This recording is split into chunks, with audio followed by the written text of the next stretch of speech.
Imagina que un minuto puede borrar vidas enteras o salvarlas para siempre. Un túnel helado en la España de 1944. Un tren que nunca llega a su destino y dos personas que, en medio del desastre, encuentran algo que el régimen quiso borrar: humanidad. ¿Estás preparado para un viaje que duele pero también ilumina?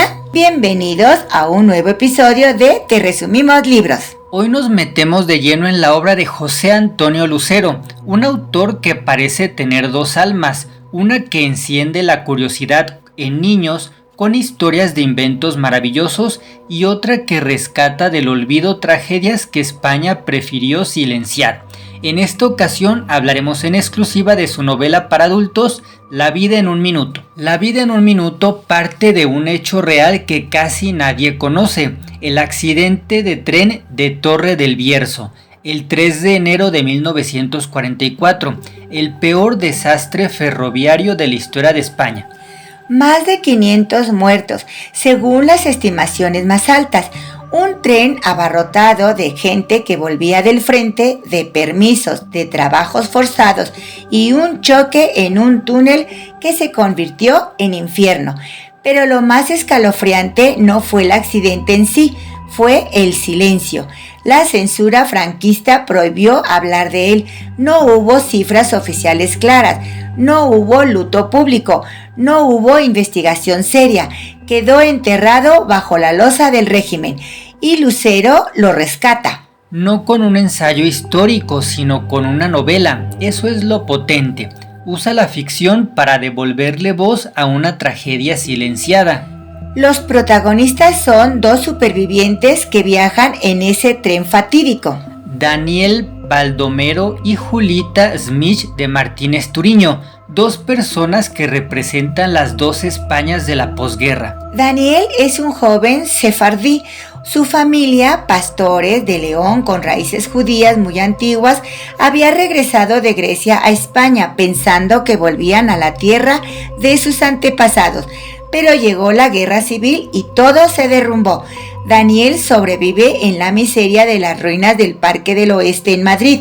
Vive escondido, porque si lo descubren como judío en la España de 1944, su destino está escrito. Huye en ese tren porque unos falangistas lo han reconocido. Es literalmente una huida por la vida. Y luego está Julita. Ella vive en el lujo del barrio de Salamanca, en el Madrid de los vencedores. Estudia filosofía y letras, tiene inquietudes, lee, piensa, pero su familia y sobre todo su prometido Jorge la tienen encadenada a un futuro que no quiere. Jorge es controlador, posesivo, representa esa España oficial que decide por las mujeres. Julita sube al tren para escapar de esa jaula de oro, para intentar tomar las riendas de su vida aunque sea por unos días.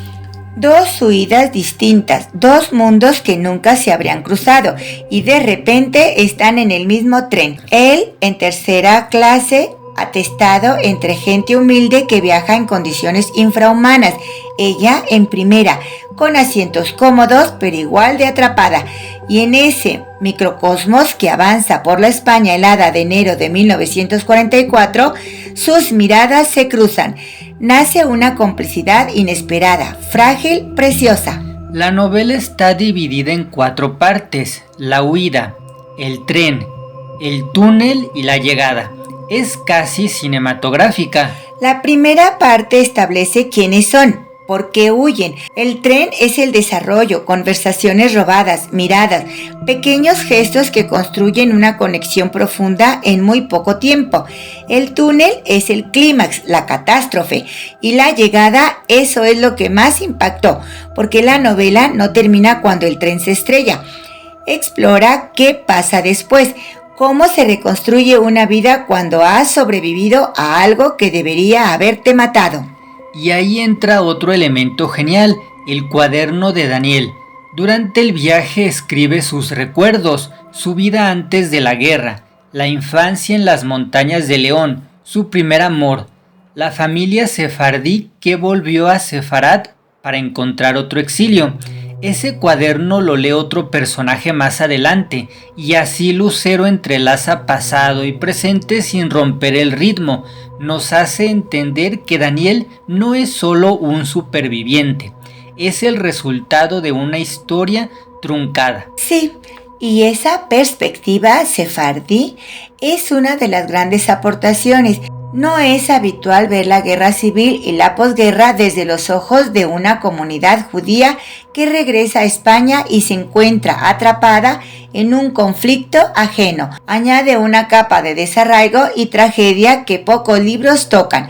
Me parece valiosísimo. Y sin embargo, con todo ese peso histórico, represión, brigada político-social acechando, censura, miseria, clases sociales separadas en vagones, hablamos de una novela entrañable, tierna, luminosa en medio de la oscuridad.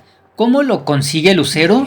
Porque el foco no está solo en la gran tragedia, está en la pequeña historia humana, en cómo dos almas a la deriva se reconocen mutuamente, en cómo incluso en el peor escenario surge ternura, complicidad, esperanza.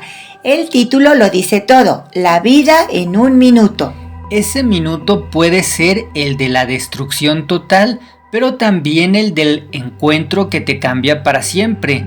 Un minuto en el que dos personas que venían de mundos opuestos deciden que pase lo que pase, ya no están solas.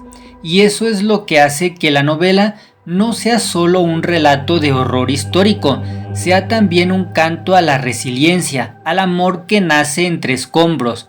Y antes de cerrar, ¿qué dice de nosotros como sociedad que hayamos tardado décadas en hablar de Torre del Bierzo? ¿Y qué dice que ahora, gracias a novelas como esta, empecemos a recuperar esas voces?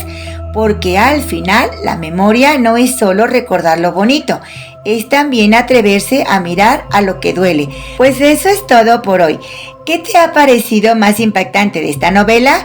¿Te animarías a leer el libro infantil de Lucero aunque ya no seas niño? ¿O has sentido alguna vez que una parte de la historia te la habían contado a medias? Déjanos tu comentario abajo, comparte este episodio con quien creas que necesite escuchar estas historias y suscríbete a Te Resumimos Libros para más análisis como este. Y recuerda, un minuto puede destruirlo todo, pero también puede reconstruirlo.